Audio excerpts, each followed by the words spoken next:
அண்ணன் வீடு வாங்காதனால தம்பி வீடு வாங்க கூடாது இப்படின்னு சொல்ற பேரண்ட்ஸ் நீங்க பாத்திருக்கீங்களா?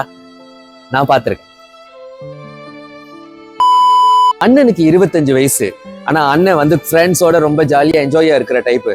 தம்பிக்கு 22 வயசு தான், ஆனா இன்வெஸ்ட்மெண்ட் பண்ணி வாழ்க்கையை அடுத்த கட்டத்துக்கு எடுத்துட்டு போனோம், நிறைய வீடு வாங்கி இன்வெஸ்ட்மெண்ட் பண்ணணும்னு ஆசை இருக்கிறதுனால தம்பி வந்து கேட்டாரு, எப்படி சார் இந்த வீடு வாங்கணும் அப்படின்னு. உடனே அம்மா சொன்னாங்க, அண்ணன் வாங்கினா மட்டும்தான் நீ வீடு வாங்க முடியும், அண்ணன் வாங்குறதுக்கு முன்னாடி நீ வீடே வாங்க முடியாதுன்னு தம்பியை ஸ்டாப் பண்ணி கூட்டிட்டு போயிட்டாங்க அவங்க பேரண்ட்ஸ்.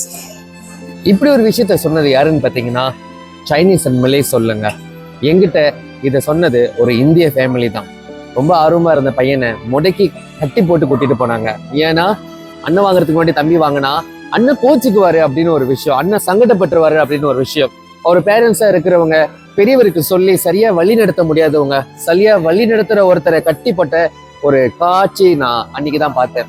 இது யாருக்கிட்ட அதிகமா நடக்குதுன்னா நம்ம இந்தியர்கள்ட்ட தான் நடக்குது. ஏன்னு கேட்டா இதுக்கு பேரு பாசம்னு சொல்லுவீங்க. உங்க பிள்ளைங்களுக்கு நல்லதை சொல்லி கொடுத்து வளர்க்க தெரியலன்னா பரவாயில்லைங்க, ஆனா உங்க பிள்ளைங்க சுயமா நல்லதை தேடி வளர்ந்துகிட்டு இருக்காங்கன்னா தயவு செய்து கெடுக்காம இருங்க, அதுவே போதும்.